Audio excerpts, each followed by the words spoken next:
اسماعیل بن ابی اویس نے بیان کیا، کہا مجھ سے امام مالک نے، انہوں نے نافع اور عبداللہ بن دینار اور زید بن اسلم سے، انہوں نے حضرت عبداللہ بن عمر رضی اللہ عنہ سے کہ رسول اللہ صلی اللہ علیہ وسلم نے فرمایا کہ اللہ تعالیٰ اس کی طرف قیامت کے دن نظر رحمت نہیں کرے گا جو اپنا کپڑا تکبر و غرور کے سبب سے زمین پر گھسیٹ کر چلتا ہے۔ صحیح بخاری حدیث نمبر 5783۔ زہیر نے بیان کیا، کہا ہم سے موسیٰ بن عقبہ نے، ان سے سالم بن عبداللہ نے اور ان سے ان کے والد نے کہ نبی کریم صلی اللہ علیہ وسلم نے فرمایا، جو شخص تکبر کی وجہ سے تہبند گھسیٹتا ہوا چلے گا تو اللہ پاک اس کی طرف قیامت کے دن نظر بھی نہیں کرے گا۔ حضرت ابو بکر صدیق رضی اللہ عنہ نے عرض کیا، یا رسول اللہ صلی اللہ علیہ وسلم، میرے تہبند کا ایک حصہ کبھی لٹک جاتا ہے مگر یہ کہ خاص طور سے اس کا خیال رکھا کروں۔ آپ نے فرمایا، تم ان لوگوں میں سے نہیں ہو جو ایسا تکبر سے کرتے ہیں۔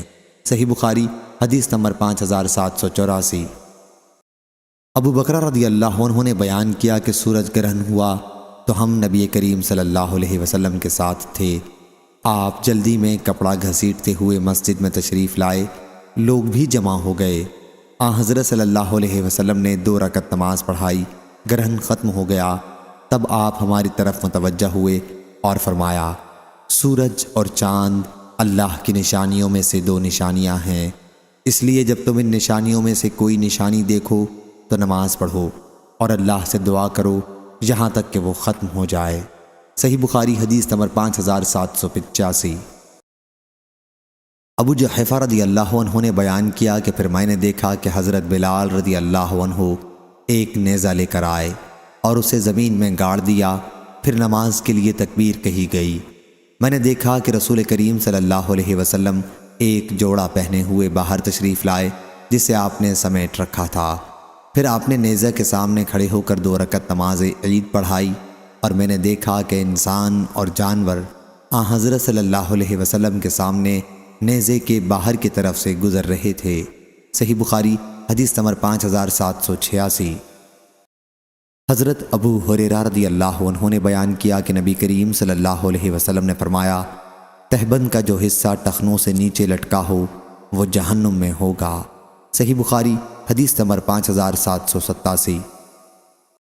امام مالک رحمہ اللہ نے خبر دی، انہیں ابو زناد نے، انہیں اعرج نے اور انہیں حضرت ابو ہریرہ رضی اللہ عنہ نے کہ رسول اللہ صلی اللہ علیہ وسلم نے فرمایا، جو شخص اپنا تہبند غرور کی وجہ سے گھسیٹتا ہے اللہ تعالیٰ قیامت کے دن اس کی طرف نظر بھی نہیں کرے گا۔ صحیح بخاری حدیث نمبر 5788۔ حضرت ابو ہریرہ رضی اللہ عنہ نے بیان کیا کہ نبی یا یہ بیان کیا کہ ابو القاسم صلی اللہ علیہ وسلم نے فرمایا، بنی اسرائیل میں ایک شخص ایک جوڑا پہن کر کبر و غرور میں سرمست، سر کے بالوں میں کنگھی کیے ہوئے اکڑ کر اتراتا جا رہا تھا کہ اللہ تعالیٰ نے اسے زمین میں دھسا دیا، اب وہ قیامت تک اس میں تڑپتا رہے گا یا دھنستا رہ جائے گا۔ صحیح بخاری حدیث نمبر 5789۔ عبد الرحمن بن خالد نے بیان کیا، ان سے ابن شہاب نے، ان سے سالم بن عبداللہ نے اور ان سے ان کے والد نے بیان کیا کہ رسول اللہ صلی اللہ علیہ وسلم نے فرمایا، ایک شخص غرور میں اپنا تہبند گھسیٹتا ہوا چل رہا تھا کہ اسے زمین میں دھسا دیا گیا اور وہ اسی طرح قیامت تک زمین میں دھستا ہی رہے گا۔ اس کی مطابقت یونس نے ظاہری سے کی ہے، انہوں نے حضرت ابو ہریرہ رضی اللہ عنہ سے اسے مرفوعاً نہیں بیان کیا۔ صحیح بخاری حدیث نمبر 5790۔ شعبہ نے بیان کیا، کہا کہ میں نے محارب بن دثار قاضی سے ملاقات کی، وہ گھوڑے پر سوار تھے اور مکان عدالت میں آ رہے تھے جس میں وہ فیصلہ کیا کرتے تھے۔ میں نے ان سے یہی حدیث پوچھی تو انہوں نے مجھ سے بیان کیا، کہا کہ میں نے حضرت عبداللہ بن عمر رضی اللہ عنہ سے سنا، انہوں نے بیان کیا کہ رسول اللہ صلی اللہ علیہ وسلم نے فرمایا، جو آپ اپنا کپڑا غرور کی وجہ سے گھسیٹتا ہوا چلے گا قیامت کے دن اس کی طرف اللہ تعالیٰ نظر بھی نہیں کرے گا۔ شعبہ نے کہا کہ میں نے محارب سے پوچھا، کیا حضرت ابن عمر رضی اللہ عنہ نے تہبند کا ذکر کیا تھا؟ انہوں نے فرمایا کہ تہبند یا قمیص کسی کی انہوں نے تخصیص نہیں کی تھی۔ محارب کے ساتھ اس حدیث کو جبلہ بن سحیم اور زید بن اسلم اور زید بن عبداللہ نے بھی حضرت عبداللہ بن عمر رضی اللہ عنہ سے روایت کیا۔ انہوں نے آن حضرت صلی اللہ علیہ وسلم سے اور لیث اور نافع کے ساتھ اس کو موسیٰ بن عقبہ اور عمر بن محمد اور قدامہ بن موسیٰ نے بھی سالم سے، انہوں نے ابن عمر رضی اللہ عنہ سے، انہوں نے آن حضرت صلی اللہ علیہ وسلم سے روایت کی۔ اس میں یوں ہے کہ جو شخص اپنا کپڑا از راہ تکبر لٹکائے۔ صحیح بخاری حدیث نمبر 5791۔ حضرت عائشہ رضی اللہ عنہا نے بیان کیا کہ رفاعہ قرظی رضی اللہ عنہ کی بیوی رسول اللہ صلی اللہ علیہ وسلم کے پاس آئیں۔ میں بھی بیٹھی ہوئی تھی اور آن حضرت صلی اللہ علیہ وسلم کے پاس حضرت ابو بکر رضی اللہ عنہ موجود تھے۔ انہوں نے کہا یا رسول اللہ صلی اللہ علیہ وسلم، میں رفاعہ رضی اللہ عنہ کے نکاح میں تھی، لیکن انہوں نے مجھے 3 طلاق دے دی ہیں مغلظہ۔ اس کے بعد میں نے عبد الرحمن بن زبیر رضی اللہ عنہ سے نکاح کر لیا، اور اللہ کی قسم کہ ان کے ساتھ یا رسول اللہ صلی اللہ علیہ وسلم صرف اس جھالر جیسا ہے۔ انہوں نے اپنی چادر کے جھالر کو اپنے ہاتھ میں لے کر اشارہ کیا۔ حضرت خالد بن سعید رضی اللہ عنہ جو دروازے پر کھڑے تھے اور انہیں ابھی اندر آنے کی اجازت نہیں ہوئی تھی، اس نے بھی ان کی بات سنی۔ بیان کیا کہ حضرت خالد رضی اللہ عنہ وہیں سے بولے، ابو بکر، آپ اس عورت کو روکتے نہیں کہ کس طرح کی بات رسول اللہ صلی اللہ علیہ وسلم کے سامنے کھول کر بیان کرتی ہے؟ لیکن اللہ کی قسم اس بات پر حضور اکرم صلی اللہ علیہ وسلم کا تبسم اور بڑھ گیا۔ حضرت صلی اللہ علیہ وسلم نے ان سے فرمایا، غالباً تم دوبارہ رفاعہ کے پاس جانا چاہتی ہو، لیکن ایسا اس وقت تک ممکن نہیں جب تک وہ تمہارے دوسرے شوہر عبد الرحمن بن زبیر رضی اللہ عنہ تمہارا مزہ نہ چکھ لیں اور تم ان کا مزہ نہ چکھ لو۔ پھر بعد میں یہی قانون بن گیا۔ صحیح بخاری حدیث نمبر 5792۔ علی رضی اللہ عنہ نے بیان کیا کہ حمزہ رضی اللہ عنہ نے حرمت شراب سے پہلے شراب کے نشے میں جب ان کی اونٹنی ذبح کر دی اور انہوں نے آن حضرت صلی اللہ علیہ وسلم سے آ کر اس کی شکایت کی، تو آن حضرت صلی اللہ علیہ وسلم نے اپنی چادر منگوائی اور اسے اوڑھ کر تشریف لے چلنے لگے۔ میں اور زید بن حارثہ رضی اللہ عنہ بھی آپ کے پیچھے تھے۔ آخر آپ اس گھر میں پہنچے جس میں حمزہ رضی اللہ عنہ تھے۔ آپ نے اندر آنے کی اجازت مانگی اور انہوں نے آپ حضرات کو اجازت دی۔ صحیح بخاری حدیث نمبر 5793۔ ایوب سختیانی نے بیان کیا، ان سے نافع نے اور ان سے حضرت عبداللہ بن عمر رضی اللہ عنہ نے کہ ایک صاحب نے عرض کیا، یا رسول اللہ صلی اللہ علیہ وسلم، محرم کس طرح کا کپڑا پہنے؟ حضرت صلی اللہ علیہ وسلم نے فرمایا کہ محرم قمیص، پاجامہ، پرنس، ٹوپی یا سر پر پہننے کی کوئی چیز اور موزے نہیں پہنے گا، البتہ اگر اسے چپل نہ ملیں تو موزوں ہی کو ٹخنوں تک کاٹ کر پہن لے، وہی جوتی کی طرح ہو جائیں گے۔ صحیح بخاری حدیث نمبر 5794۔ ابن عینہ نے خبر دی، انہیں عمروں نے اور انہوں نے حضرت جابر بن عبداللہ رضی اللہ عنہ سے سنا۔ انہوں نے بیان کیا کہ نبی کریم صلی اللہ علیہ وسلم عبداللہ بن ابی منافق کے پاس جب اسے قبر میں داخل کیا جا چکا تھا تشریف لائے، پھر آپ کے حکم سے اس کی لاش نکالی گئی اور حضور اکرم صلی اللہ علیہ وسلم کے گھٹنوں پر اسے رکھا گیا۔ حضرت صلی اللہ علیہ وسلم نے اس پر دم کرتے ہوئے اپنی قمیص پہنائی اور اللہ ہی خوب جاننے والا ہے۔ صحیح بخاری حدیث نمبر 5795۔ حضرت عبداللہ بن عمر رضی اللہ عنہ نے بیان کیا کہ جب عبداللہ بن ابی کی وفات ہوئی تو اس کے لڑکے حضرت عبداللہ جو مخلص اور اکابر صحابہ رضی اللہ عنہ میں تھے، رسول اللہ صلی اللہ علیہ وسلم کی خدمت میں حاضر ہوئے اور عرض کیا، یا رسول اللہ صلی اللہ علیہ وسلم، اپنی قمیص مجھے عطا فرمائیے تاکہ میں اپنے باپ کو اس کا کفن دوں اور آپ صلی اللہ علیہ وسلم ان کی نماز جنازہ پڑھا دیں اور ان کے لیے دعائیں مغفرت کریں۔ چنانچہ حضرت صلی اللہ علیہ وسلم نے اپنی قمیص انہیں عطا فرمائی اور فرمایا کہ نہلا دھلا کر مجھے اطلاع دینا۔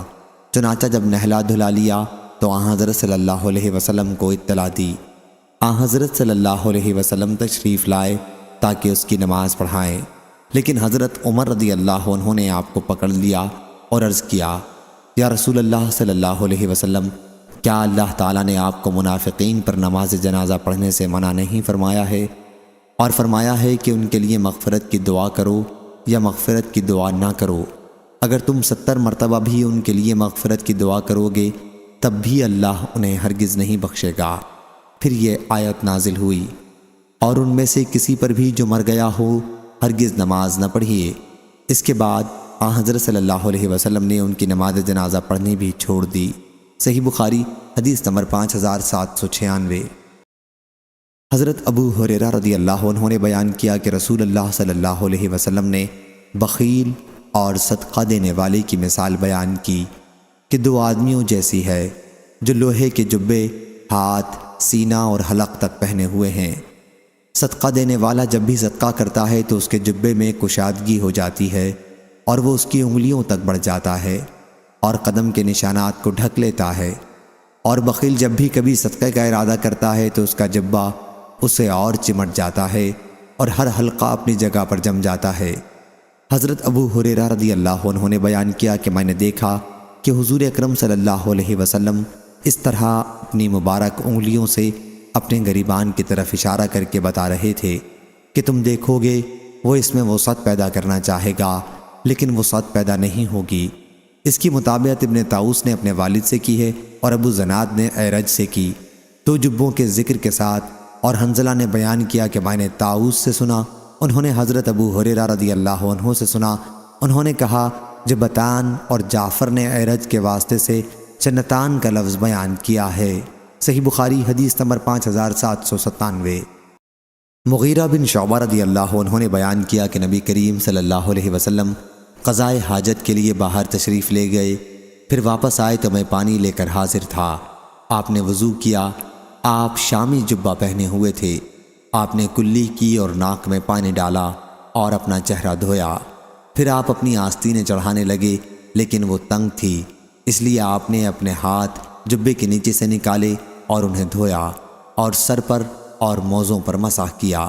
صحیح بخاری حدیث نمبر 5798۔ مغیرہ رضی اللہ عنہ نے بیان کیا کہ میں ایک رات سفر میں نبی کریم صلی اللہ علیہ وسلم کے ساتھ تھا۔ آپ نے دریافت فرمایا تمہارے پاس پانی ہے؟ میں نے عرض کیا کہ جی ہاں۔ حضرت صلی اللہ علیہ وسلم اپنی سواری سے اترے اور چلتے رہے یہاں تک کہ رات کی تاریکی میں آپ چھپ گئے، پھر واپس تشریف لائے تو میں نے برتن کا پانی آپ کو استعمال کرایا۔ حضرت صلی اللہ علیہ وسلم نے اپنا چہرہ دھویا، ہاتھ دھوئے، آپ اون کا جبہ پہنے ہوئے تھے جس کی آستین چڑھانی آپ کے لیے دشوار تھی، چنانچہ آپ نے اپنے ہاتھ جبے کے نیچے سے نکالے اور بازوؤں کو کوہنیوں تک دھویا، پھر سر پر مسح کیا۔ پھر میں بڑھا کہ حضرت صلی اللہ علیہ وسلم کے موزے اتاروں، لیکن آپ نے فرمایا کہ رہنے دو، میں نے طہارت کے بعد انہیں پہنا تھا، چنانچہ آپ نے ان پر مسح کیا۔ صحیح بخاری حدیث نمبر 5799۔ مسعور بن مخرمہ رضی اللہ عنہ نے بیان کیا کہ رسول اللہ صلی اللہ علیہ وسلم نے چند قبائیں تقسیم کیں اور حضرت مخرمہ رضی اللہ عنہ کو کچھ نہیں دیا، تو حضرت مخرمہ رضی اللہ عنہ نے کہا بیٹے ہمیں رسول اللہ صلی اللہ علیہ وسلم کے پاس لے چلو، چنانچہ میں اپنے والد کو ساتھ لے کر چلا، انہوں نے مجھ سے کہا کہ اندر آ جاؤ اور حضرت صلی اللہ علیہ وسلم سے میرا ذکر کر دو۔ میں نے حضرت صلی اللہ علیہ وسلم سے حضرت مخرمہ رضی اللہ عنہ کا ذکر کیا تو آپ باہر تشریف لائے۔ حضرت صلی اللہ علیہ وسلم انہی قباؤں میں سے ایک قبا لیے ہوئے تھے۔ آپ نے فرمایا کہ یہ میں نے تمہارے ہی لیے رکھ چھوڑی تھی۔ مسعور نے بیان کیا کہ مخرمہ رضی اللہ عنہ نے حضرت صلی اللہ علیہ وسلم کی طرف دیکھا تو حضرت صلی اللہ علیہ وسلم نے فرمایا کہ مخرمہ خوش ہو گئے۔ صحیح بخاری حدیث نمبر 5800۔ لیث بن سعد نے بیان کیا، ان سے یزید بن ابی حبیب نے، ان سے ابو الخیر نے اور ان سے حضرت عقبہ بن عامر رضی اللہ عنہ نے کہ رسول اللہ صلی اللہ علیہ وسلم کو ریشم کی فروج قبا ہدیے میں دی گئی۔ حضرت صلی اللہ علیہ وسلم نے اسے پہنا۔ ریشم مردوں کے لیے حرمت کے حکم سے پہلے اور اسی کو پہنے ہوئے نماز پڑھی، پھر آپ نے اسے بڑی تیزی کے ساتھ اتار ڈالا جیسے آپ اس سے ناگواری محسوس کرتے ہوں، پھر فرمایا کہ یہ متقیوں کے لیے مناسب نہیں ہے۔ اس روایت کی مطابقت عبداللہ بن یوسف نے کی، ان سے لیث نے، اور غیر عبداللہ بن یوسف نے کہا فروج حریر۔ صحیح بخاری حدیث نمبر 5801۔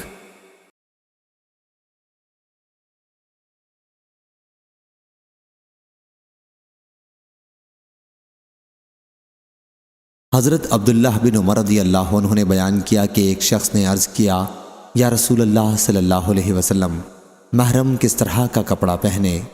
حضرت صلی اللہ علیہ وسلم نے فرمایا، محرم کے لیے کہ قمیص نہ پہنو، نہ عمامے، نہ پاجامے، نہ برنس اور نہ موزے، البتہ اگر کسی کو چپل نہ ملے تو وہ چمڑے کے موزوں کو ٹخنے سے نیچے تک کاٹ کر انہیں پہن سکتا ہے، اور نہ کوئی ایسا کپڑا پہنو جس میں زعفران یا ورس لگایا گیا ہو۔ صحیح بخاری حدیث نمبر 5803۔ حضرت عبداللہ بن عباس رضی اللہ عنہ نے بیان کیا کہ نبی کریم صلی اللہ علیہ وسلم نے محرم کے بارے میں فرمایا، جسے تہبند نہ ملے وہ پاجامہ پہنے، اور جسے چپل نہ ملیں وہ موزے پہنے۔ صحیح بخاری حدیث نمبر 5804۔ حضرت عبداللہ رضی اللہ عنہ نے بیان کیا کہ ایک صاحب نے کھڑے ہو کر عرض کیا، یا رسول اللہ صلی اللہ علیہ وسلم، احرام باندھنے کے بعد ہمیں کس چیز کے پہننے کا حکم ہے؟ فرمایا کہ قمیص نہ پہنو، نہ پاجامے، نہ عمامے، نہ برنس اور نہ موزے پہنو، البتہ اگر کسی کے پاس چپل نہ ہو تو وہ چمڑے کے ایسے موزے پہنے جو ٹخنوں سے نیچے ہوں، اور کوئی ایسا کپڑا نہ پہنو جس میں زعفران اور ورس لگا ہوا ہو۔ صحیح بخاری حدیث نمبر 5805۔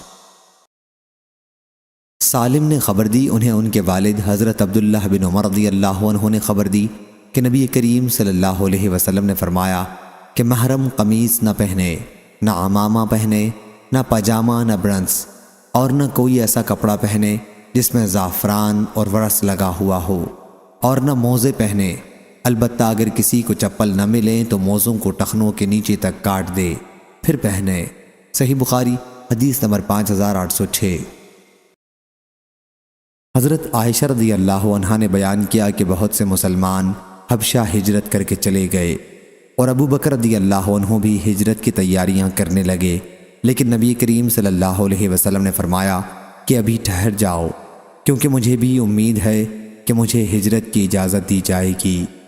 ابو بکر رضی اللہ عنہ نے عرض کیا، کیا آپ کو بھی امید ہے؟ میرے ماں باپ آپ پر قربان۔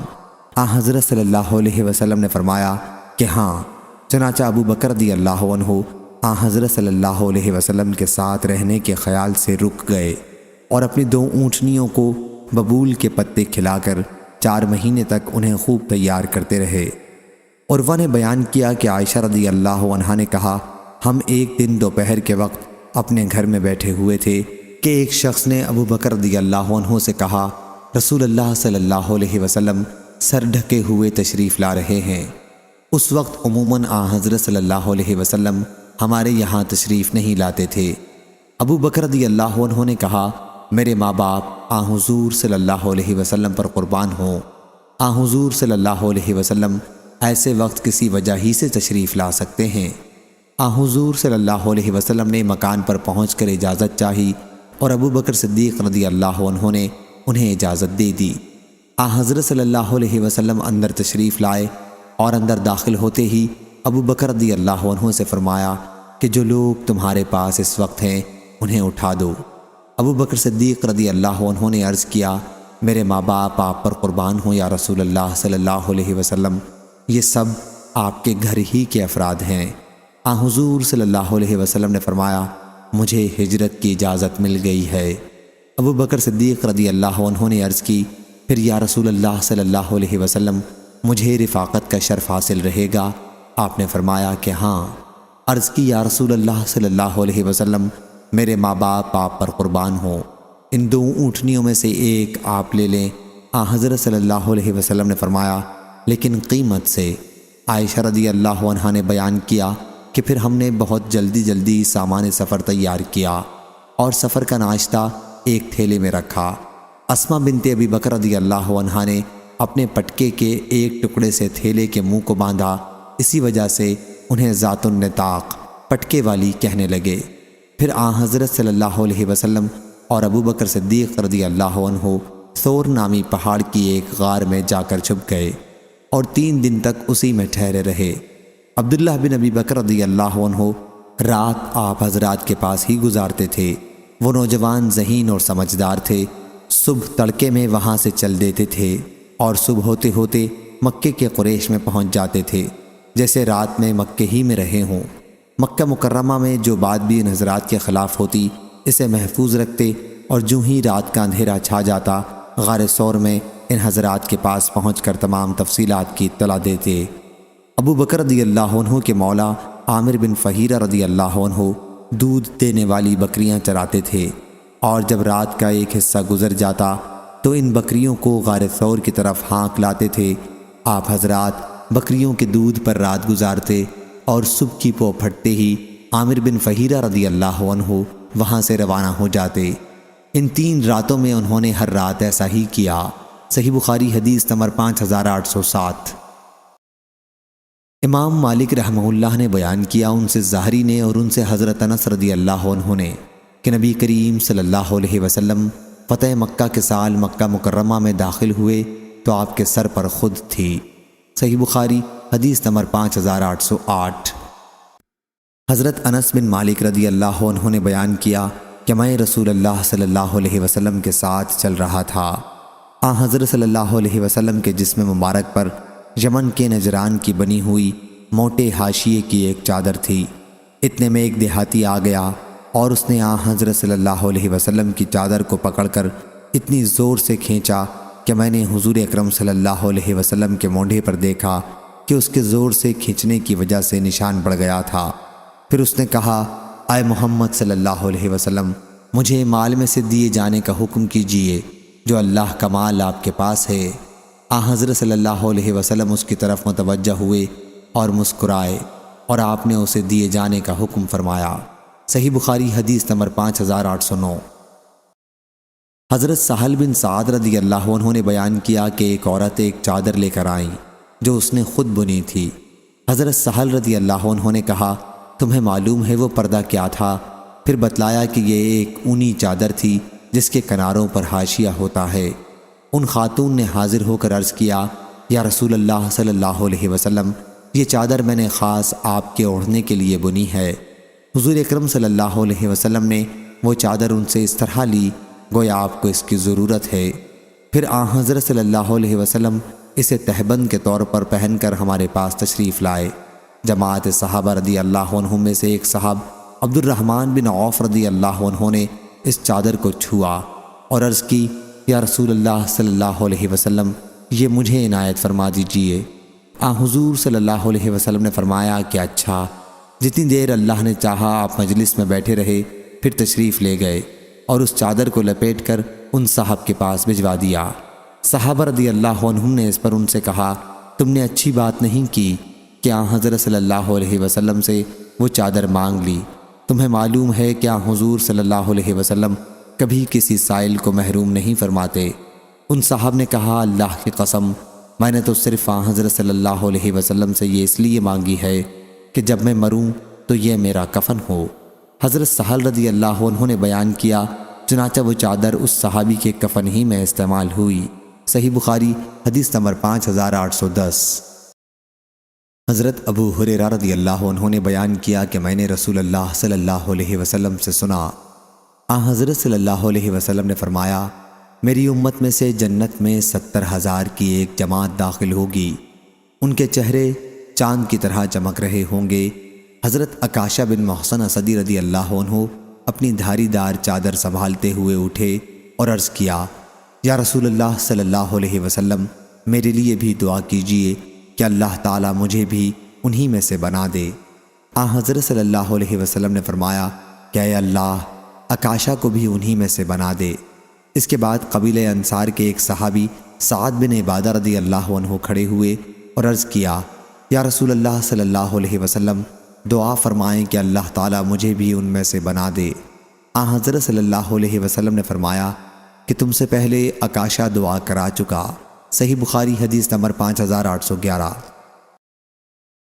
قتادہ نے بیان کیا کہ میں نے انس رضی اللہ عنہ سے پوچھا کہ رسول اللہ صلی اللہ علیہ وسلم کو کس طرح کا کپڑا زیادہ پسند تھا۔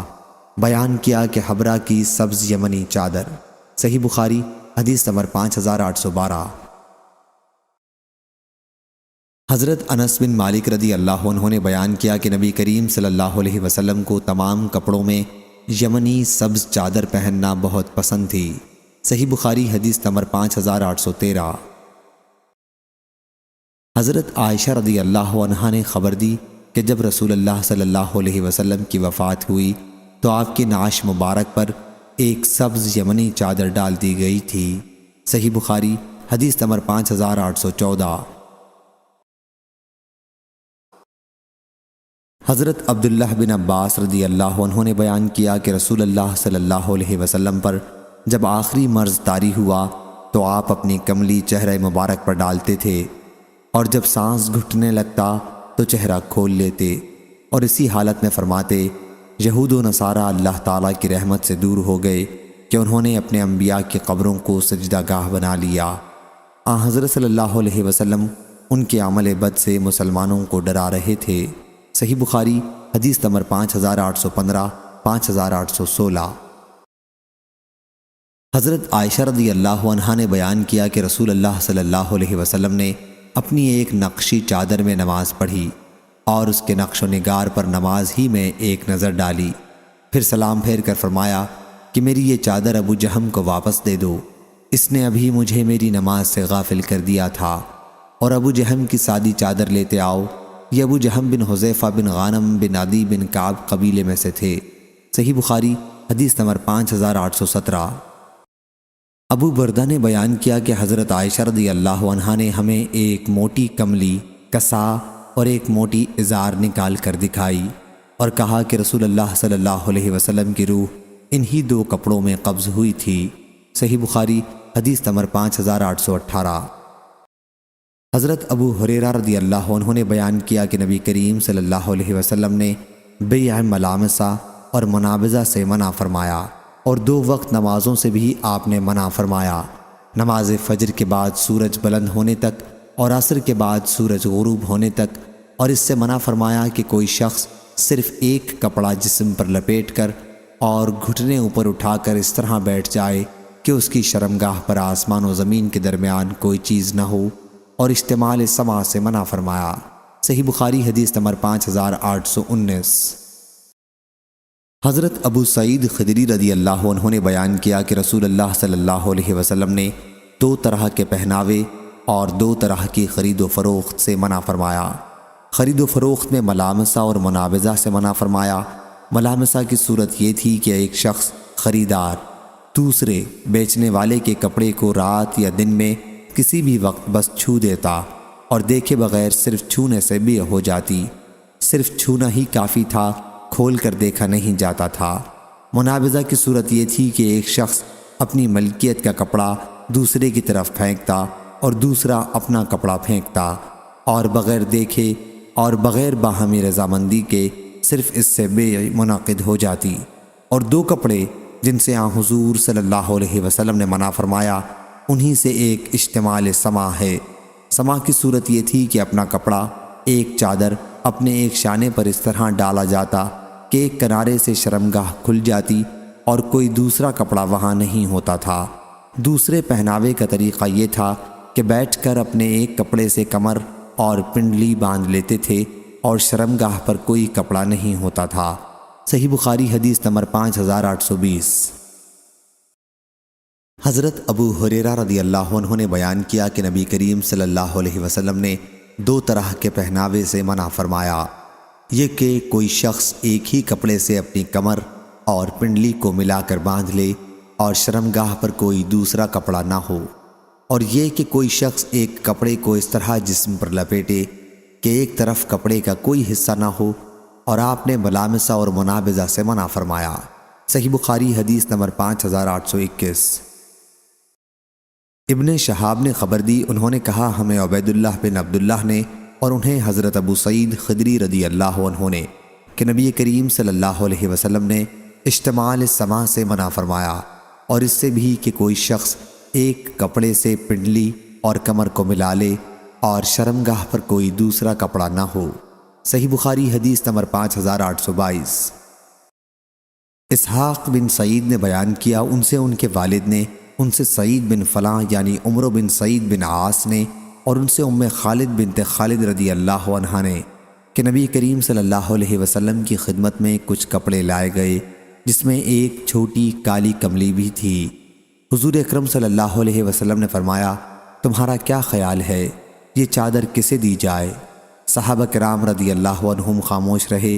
پھر آن حضرت صلی اللہ علیہ وسلم نے فرمایا، ام خالد کو میرے پاس بلا لاؤ۔ انہیں گود میں اٹھا کر لایا گیا کیونکہ بچی تھیں، اور آن حضرت صلی اللہ علیہ وسلم نے وہ چادر اپنے ہاتھ میں لی اور انہیں پہنائی اور دعا دی کہ جیتی رہو۔ اس چادر میں ہرے اور زرد نقش و نگار تھے۔ آن حضرت صلی اللہ علیہ وسلم نے فرمایا کہ ام خالد، یہ نقش و نگار ثناء ہیں۔ ثناء حبشی زبان میں خوب اچھے کے معنی میں آتا ہے۔ صحیح بخاری حدیث نمبر 5823۔ حضرت انس رضی اللہ عنہ نے بیان کیا کہ جب حضرت ام سلیم رضی اللہ عنہ کے یہاں بچہ پیدا ہوا تو انہوں نے مجھ سے کہا کہ انس، اس بچے کو دیکھتے رہو، کوئی چیز اس کے پیٹ میں نہ جائے، اور جا کر نبی کریم صلی اللہ علیہ وسلم کو اپنے ساتھ لاؤ تاکہ آن حضرت صلی اللہ علیہ وسلم اپنا جھوٹا اس کے منہ میں ڈالیں۔ چنانچہ میں آن حضرت صلی اللہ علیہ وسلم کی خدمت میں حاضر ہوا۔ آن حضرت صلی اللہ علیہ وسلم اس وقت ایک باغ میں تھے اور آپ کے جسم پر قبیلہ بنی حریث کی بنی ہوئی چادر حمیثہ حریثیہ تھی، اور آپ اس سواری پر نشان لگا رہے تھے جس پر آپ فتح مکہ کے موقع پر سوار تھے۔ صحیح بخاری حدیث نمبر 5824۔ ایوب سختیانی نے خبر دی، انہیں اکرمہ نے اور انہیں رفاع رضی اللہ عنہ نے، کہ انہوں نے اپنی بیوی کو طلاق دے دی تھی۔ پھر ان سے عبد الرحمن بن زبیر قرظی رضی اللہ عنہ نے نکاح کر لیا تھا۔ عائشہ رضی اللہ عنہا نے بیان کیا کہ وہ خاتون سبز اوڑھنی اوڑھے ہوئے تھیں۔ انہوں نے عائشہ رضی اللہ عنہا سے اپنے شوہر کی شکایت کی اور اپنے جسم پر سبز نشانات چوٹ کے دکھائے۔ پھر جب رسول اللہ صلی اللہ علیہ وسلم تشریف لائے تو جیسا کہ عادت ہے، اکرمہ نے بیان کیا کہ عورتیں آپس میں ایک دوسرے کی مدد کرتی ہیں۔ عائشہ رضی اللہ عنہا نے آن حضرت صلی اللہ علیہ وسلم سے کہا کہ کسی ایمان والی عورت کا میں نے اس سے زیادہ برا حال نہیں دیکھا، ان کا جسم ان کے کپڑے سے بھی زیادہ برا ہو گیا ہے۔ بیان کیا کہ ان کے شوہر نے بھی سن لیا تھا کہ بیوی حضور اکرم صلی اللہ علیہ وسلم کے پاس گئی ہیں، چنانچہ وہ بھی آ گئے اور ان کے ساتھ ان کے 2 بچے ان سے پہلی بیوی کے تھے۔ ان کی بیوی نے کہا، اللہ کی قسم مجھے ان سے کوئی اور شکایت نہیں، البتہ ان کے ساتھ اس سے زیادہ اور کچھ نہیں جس سے میرا کچھ نہیں ہوتا۔ انہوں نے اپنے کپڑے کا پلو پکڑ کر اشارہ کیا، یعنی ان کے شوہر کمزور ہیں۔ اس پر ان کے شوہر نے کہا، یا رسول اللہ صلی اللہ علیہ وسلم، واللہ یہ جھوٹ بولتی ہے، میں تو اس کو جمع کے وقت چمڑے کی طرح ادھیڑ کر رکھ دیتا ہوں، مگر یہ شریر ہے، یہ مجھے پسند نہیں کرتی اور رفاع کے یہاں دوبارہ جانا چاہتی ہے۔ حضور اکرم صلی اللہ علیہ وسلم نے اس پر فرمایا کہ اگر یہ بات ہے تو تمہارے لیے وہ رفاع اس وقت تک حلال نہیں ہوں گے جب تک کہ یہ عبد الرحمن دوسرے شوہر تمہارا مزہ نہ چکھ لیں۔ بیان کیا کہ حضور اکرم صلی اللہ علیہ وسلم نے عبد الرحمن کے ساتھ 2 بچے بھی دیکھے تو دریافت فرمایا، کیا یہ تمہارے بچے ہیں؟ انہوں نے عرض کیا، جی ہاں۔ آن حضرت صلی اللہ علیہ وسلم نے فرمایا، اچھا اس وجہ سے تم یہ باتیں سوچتی ہو، اللہ کی قسم یہ بچے ان سے اتنے ہی مشابہ ہیں جتنے کہ کوا کوے سے مشابہ ہوتا ہے۔ صحیح بخاری حدیث نمبر 5825۔ مسعر نے بیان کیا، ان سے سعد بن ابراہیم نے، ان سے ان کے والد نے اور ان سے سعد بن ابی وقاص رضی اللہ عنہ نے بیان کیا کہ جنگ احد کے موقع پر میں نے نبی کریم صلی اللہ علیہ وسلم کے دائیں بائیں 2 آدمیوں کو جو فرشتے تھے دیکھا۔ وہ سفید کپڑے پہنے ہوئے تھے، میں نے انہیں نہ اس سے پہلے دیکھا اور نہ اس کے بعد کبھی دیکھا۔ صحیح بخاری حدیث نمبر 5826۔ حضرت ابو ذر رضی اللہ عنہ نے بیان کیا، انہوں نے بیان کیا کہ میں نبی کریم صلی اللہ علیہ وسلم کی خدمت میں حاضر ہوا تو جسم مبارک پر سفید کپڑا تھا اور آپ سو رہے تھے۔ پھر دوبارہ حاضر ہوا تو آپ بیدار ہو چکے تھے۔ پھر آپ نے فرمایا، جس بندے نے بھی کلمہ لا الہ الا اللہ، اللہ کے سوا کوئی معبود نہیں کو مان لیا اور پھر اسی پر وہ مرا تو جنت میں جائے گا۔ میں نے عرض کیا، چاہے اس نے زنا کیا ہو چاہے چوری کی ہو؟ آپ نے فرمایا کہ چاہے اس نے زنا کیا ہو چاہے اس نے چوری کی ہو۔ میں نے پھر عرض کیا، چاہے اس نے زنا کیا چاہے اس نے چوری کی ہو؟ فرمایا، چاہے اس نے زنا کیا ہو چاہے اس نے چوری کی ہو۔ میں نے حیرت کی وجہ سے پھر عرض کیا، چاہے اس نے زنا کیا ہو یا اس نے چوری کی ہو؟ حضرت صلی اللہ علیہ وسلم نے فرمایا چاہے اس نے زنا کیا ہو چاہے اس نے چوری کی ہو، ابو ذر کی ناک خاک آلود ہو۔ حضرت ابو ذر رضی اللہ عنہ بعد میں جب بھی یہ حدیث بیان کرتے تو حضرت صلی اللہ علیہ وسلم کے الفاظ ابو ذر کے علی الرغم وَإِنَّ رَغْمًا فَأَبِي ذر ضرور بیان کرتے۔ ابو عبداللہ حضرت امام بخاری رحمہ اللہ نے کہا یہ صورت کہ صرف کلمے سے جنت میں داخل ہوگا یہ اس وقت ہوگی جب موت کے وقت یا اس سے پہلے گناہوں سے توبہ کی اور کہا کہ لا الہ الا اللہ، اس کی مغفرت ہو جائے گی۔ صحیح بخاری حدیث نمبر 5827۔ آدم نے بیان کیا، کہا ہم سے شعبہ نے، کہا ہم سے قتادہ نے، کہا کہ میں نے ابو عثمان نہدی سے سنا کہ ہمارے پاس عمر رضی اللہ عنہ کا مکتوب آیا۔ ہم اس وقت عتبہ بن فرقد رضی اللہ عنہ کے ساتھ آذربائیجان میں تھے کہ رسول اللہ صلی اللہ علیہ وسلم نے ریشم کے استعمال سے مردوں کو منع کیا ہے، سوا اتنے کے اور حضرت صلی اللہ علیہ وسلم نے انگوٹھے کے قریب کی اپنی دونوں انگلیوں کے اشارے سے اس کی مقدار بتائی۔ ابو عثمان نہدی نے بیان کیا کہ ہماری سمجھ میں حضور صلی اللہ علیہ وسلم کی مراد اس سے کپڑے وغیرہ پر ریشم کے پھول بوٹے بنانے سے تھی۔ صحیح بخاری حدیث نمبر 5828۔ عاصم نے بیان کیا، ان سے ابو عثمان نے بیان کیا کہ ہمیں حضرت عمر رضی اللہ عنہ نے لکھا، اس وقت ہم آذربائیجان میں تھے کہ نبی کریم صلی اللہ علیہ وسلم نے ریشم پہننے سے منع فرمایا تھا، سوا اتنے کے، اور اس کی وضاحت نبی کریم صلی اللہ علیہ وسلم نے 2 انگلیوں کے اشارے سے کی تھی۔ ظہیر راوی حدیث نے بیچ کی اور شہادت کی انگلیاں اٹھا کر بتایا۔ صحیح بخاری حدیث نمبر 5829۔ ابو عثمان نے بیان کیا کہ ہم حضرت عتبہ رضی اللہ عنہ کے ساتھ تھے، حضرت عمر رضی اللہ عنہ نے انہیں لکھا کہ نبی کریم صلی اللہ علیہ وسلم نے فرمایا دنیا میں ریشم جو شخص بھی پہنے گا اسے آخرت میں نہیں پہنایا جائے گا۔ صحیح بخاری حدیث نمبر 5830۔ ابن ابی لیلہ نے بیان کیا کہ حضرت حذیفہ رضی اللہ عنہ مدائن میں تھے، انہوں نے پانی مانگا، ایک دیہاتی چاندی کے برتن میں پانی لایا، انہوں نے اسے پھینک دیا اور کہا کہ میں نے صرف اسے اس لیے پھینکا ہے کہ میں اس شخص کو منع کر چکا ہوں کہ چاندی کے برتن میں مجھے کھانا اور پانی نہ دیا کرو، لیکن وہ نہیں مانا۔ رسول اللہ صلی اللہ علیہ وسلم نے فرمایا ہے کہ سونا، چاندی، ریشم اور دباج ان کفار کے لیے دنیا میں ہے اور تمہارے مسلمانوں کے لیے آخرت میں۔ صحیح بخاری حدیث نمبر 5831۔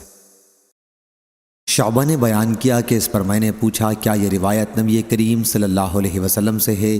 عبدالعزیز نے بیان کیا کہ قطعاً نبی کریم صلی اللہ علیہ وسلم سے مروی ہے۔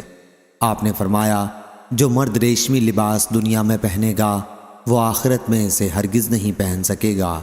صحیح بخاری حدیث نمبر 5832۔ ثابت نے بیان کیا کہ میں نے ابن زبیر رضی اللہ عنہ سے سنا، انہوں نے خطبہ دیتے ہوئے کہا کہ حضرت محمد صلی اللہ علیہ وسلم نے فرمایا ہے کہ جس مرد نے دنیا میں ریشم پہنا وہ آخرت میں اسے نہیں پہن سکے گا۔ صحیح بخاری حدیث نمبر 5833۔ شعبہ نے خبر دی، انہیں ابو زبیان خلیفہ بن کعب نے کہا کہ میں نے حضرت عبداللہ بن زبیر رضی اللہ عنہ سے سنا، کہا کہ میں نے حضرت عمر رضی اللہ عنہ سے سنا، انہوں نے بیان کیا کہ نبی کریم صلی اللہ علیہ وسلم نے فرمایا جس مرد نے دنیا میں ریشم پہنا وہ اسے آخرت میں نہیں پہن سکے گا۔ اور ہم سے ابو معمر نے بیان کیا، ان سے عبد الوارث نے بیان کیا، ان سے یزید نے کہ وہ معاذہ نے بیان کیا کہ مجھے ام عمرو بنت عبداللہ نے خبر دی، انہوں نے حضرت عبداللہ بن زبیر رضی اللہ عنہ سے سنا، انہوں نے حضرت عمر فاروق رضی اللہ عنہ سے سنا، اور انہوں نے نبی کریم صلی اللہ علیہ وسلم سے اسی طرح سنا۔ صحیح بخاری حدیث نمبر 5834۔ عمران بن حطان نے بیان کیا کہ میں نے حضرت عائشہ رضی اللہ عنہا سے ریشم کے متعلق پوچھا تو انہوں نے بتلایا کہ حضرت عبداللہ بن عباس رضی اللہ عنہ کے پاس جاؤ اور ان سے پوچھو۔ میں نے ان سے پوچھا تو انہوں نے کہا کہ عبداللہ بن عمر رضی اللہ عنہ سے پوچھو۔ بیان کیا کہ میں نے حضرت عبداللہ بن عمر رضی اللہ عنہ سے پوچھا تو انہوں نے بیان کیا کہ مجھے ابو حفص یعنی حضرت عمر بن خطاب رضی اللہ عنہ نے خبر دی کہ رسول کریم صلی اللہ علیہ وسلم نے فرمایا، دنیا میں ریشم تو وہی مرد پہنے گا جس کا آخرت میں کوئی حصہ نہ ہو۔ میں نے اس پر کہا کہ سچ کہا، اور ابو حفص رسول کریم صلی اللہ علیہ وسلم کی طرف کوئی جھوٹی بات نسبت نہیں کر سکتے۔ اور عبداللہ بن رجا نے بیان کیا کہ ہم سے جریر نے بیان کیا، ان سے یحییٰ نے، اور ان سے عمران نے، اور پوری حدیث بیان کی۔ صحیح بخاری حدیث نمبر 5835۔ حضرت برا رضی اللہ عنہ نے بیان کیا کہ نبی کریم صلی اللہ علیہ وسلم کو ریشم کا ایک کپڑا ہدیے میں پیش ہوا تو ہم اسے چھونے لگے اور اس کی نرمی و ملائمت پر حیرت زدہ ہو گئے، تو آپ نے فرمایا کہ کیا تمہیں اس پر حیرت ہے؟ ہم نے عرض کیا جی ہاں۔ فرمایا جنت میں سعد بن معاذ رضی اللہ عنہ کے رومال اس سے بھی اچھے ہیں۔ صحیح بخاری حدیث نمبر 5836۔ حضرت حذیفہ رضی اللہ عنہ نے بیان کیا کہ نبی کریم صلی اللہ علیہ وسلم نے ہمیں سونے اور چاندی کے برتن میں پینے اور کھانے سے منع فرمایا تھا، اور ریشم اور دیباج پہننے اور اس پر بیٹھنے سے منع فرمایا تھا۔ صحیح بخاری حدیث نمبر 5837۔ حضرت برا بن عازب رضی اللہ عنہ نے بیان کیا کہ نبی کریم صلی اللہ علیہ وسلم نے ہمیں سرخ میسرہ اور قصی کے پہننے سے منع فرمایا۔ صحیح بخاری حدیث نمبر 5838۔ حضرت انس رضی اللہ عنہ نے بیان کیا کہ نبی کریم صلی اللہ علیہ وسلم نے حضرت زبیر اور حضرت عبد الرحمن رضی اللہ عنہ کو، کیونکہ انہیں خارش ہو گئی تھی، ریشم پہننے کی اجازت دی تھی۔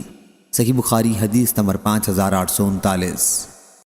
شعبہ نے بیان کیا دوسری سند، اور حضرت امام بخاری رحمہ اللہ نے کہا کہ مجھ سے محمد بن بشار نے بیان کیا، کہا ہم سے غندر نے بیان کیا، کہا ہم سے شعبہ نے بیان کیا، ان سے عبد الملک بن میسرہ نے، اور ان سے زید بن وہیب نے، کہ حضرت علی رضی اللہ عنہ نے بیان کیا کہ نبی کریم صلی اللہ علیہ وسلم نے مجھے ریشمی دھاریوں والا ایک جوڑا حلہ عنایت فرمایا۔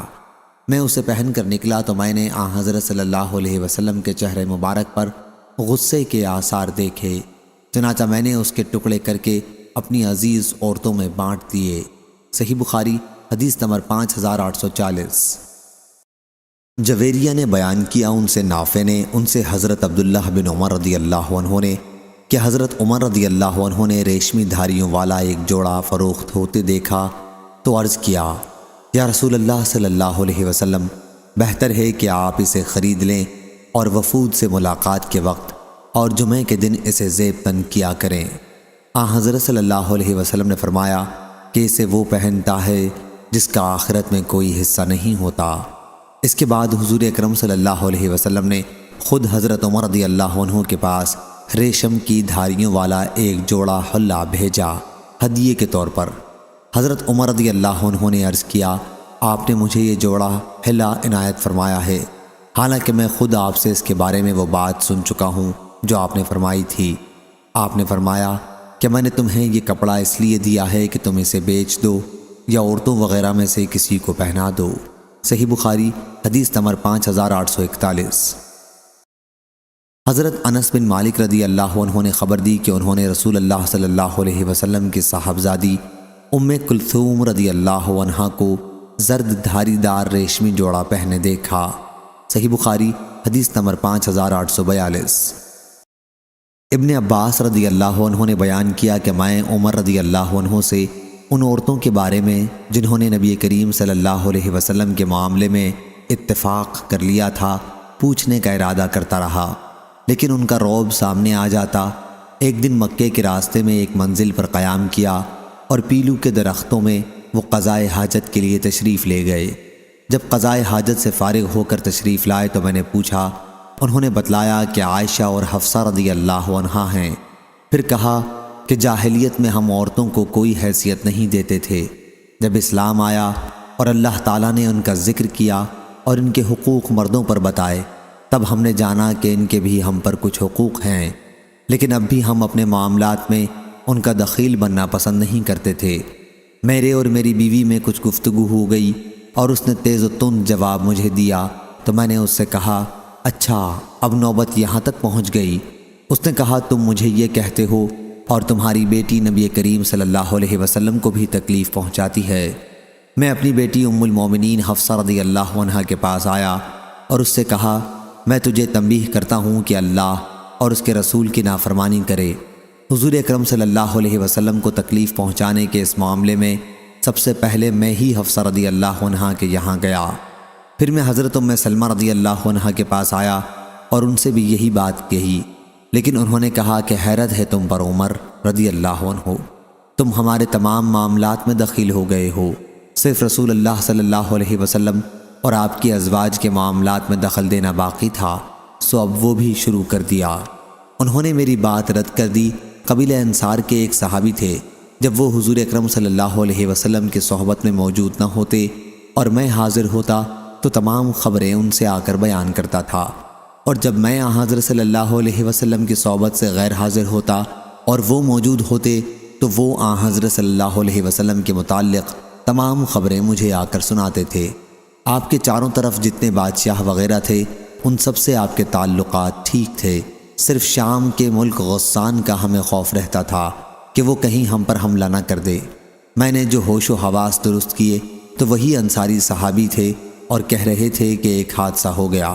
میں نے کہا، کیا بات ہوئی؟ کیا غسان چڑھ آیا ہے؟ انہوں نے کہا کہ اس سے بھی بڑا حادثہ کہ رسول اللہ صلی اللہ علیہ وسلم نے اپنی ازواج کو طلاق دے دی۔ میں جب مدینہ حاضر ہوا تو تمام ازواج کے حجروں سے رونے کی آواز آ رہی تھی۔ حضور اکرم صلی اللہ علیہ وسلم اپنے بالا خانے پر چلے گئے اور بالا خانے کے دروازے پر ایک نوجوان پہرے دار موجود تھا۔ میں نے اس کے پاس پہنچ کر اس سے کہا کہ میرے لیے حضور اکرم صلی اللہ علیہ وسلم سے اندر حاضر ہونے کی اجازت مانگ لو۔ پھر میں اندر گیا تو آپ ایک چٹائی پر تشریف رکھتے تھے جس کے نشانات آپ کے پہلو پر پڑے ہوئے تھے، اور آپ کے سر کے نیچے ایک چھوٹا سا چمڑے کا تکیہ تھا جس میں کھجور کی چھال بھری ہوئی تھی، چند کچی کھالیں لٹک رہی تھیں اور ببول کے پتے تھے۔ میں نے حضرت صلی اللہ علیہ وسلم سے اپنی ان باتوں کا ذکر کیا جو میں نے حفصہ اور ام سلمہ رضی اللہ عنہا سے کہی تھیں، اور وہ بھی جو ام سلمہ نے میری بات رد کرتے ہوئے کہا تھا۔ حضور اکرم صلی اللہ علیہ وسلم اس پر مسکرا دیے۔ آپ نے اس بالا خانے میں 29 دن تک قیام کیا، پھر آپ وہاں سے نیچے اتر آئے۔ صحیح بخاری حدیث نمبر 5843۔ حضرت ام سلمہ رضی اللہ عنہا نے بیان کیا کہ نبی کریم صلی اللہ علیہ وسلم رات کے وقت بیدار ہوئے اور کہا، اللہ کے سوا کوئی معبود نہیں، کیسی کیسی بلائیں اس رات میں نازل ہو رہی ہیں اور کیا کیا رحمتیں اس کے خزانوں سے اتر رہی ہیں۔ کوئی ہے جو ان حجرے والیوں کو بیدار کر دے؟ دیکھو بہت سے دنیا میں پہننے اوڑھنے والیاں آخرت میں ننگی ہوں گی۔ ظاہری نے بیان کیا کہ ہند اپنی آستینوں میں انگلیوں کے درمیان گھنڈیاں لگاتی تھی تاکہ صرف انگلیاں کھلیں، اس سے آگے نہ کھلے۔ صحیح بخاری حدیث نمبر 5844۔ ام خالد بنت خالد رضی اللہ عنہا نے بیان کیا، انہوں نے بیان کیا کہ رسول اللہ صلی اللہ علیہ وسلم کے پاس کچھ کپڑے آئے جن میں ایک کالی چادر بھی تھی۔ حضرت صلی اللہ علیہ وسلم نے فرمایا کہ تمہارا کیا خیال ہے، کسے یہ چادر دی جائے؟ صحابہ کرام رضی اللہ عنہم خاموش رہے۔ پھر آپ نے فرمایا، ام خالد رضی اللہ عنہا کو بلا لاؤ۔ چنانچہ مجھے حضرت صلی اللہ علیہ وسلم کی خدمت میں لایا گیا اور مجھے وہ چادر حضرت صلی اللہ علیہ وسلم نے اپنے ہاتھ سے عنایت فرمائی اور فرمایا، دیر تک جیتی رہو۔ 2 مرتبہ آپ نے فرمایا۔ پھر آپ اس چادر کے نقش و نگار کو دیکھنے لگے اور اپنے ہاتھ سے میری طرف اشارہ کر کے فرمایا، ام خالد سنا سنا، یہ حبشی زبان کا لفظ ہے، یعنی واہ کیا زیب دیتی ہے۔ اسحاق بن سعید نے بیان کیا کہ مجھ سے میری گھر کی ایک عورت نے بیان کیا کہ انہوں نے وہ چادر ام خالد رضی اللہ عنہا کے پاس دیکھی تھی۔ صحیح بخاری حدیث نمبر 5845۔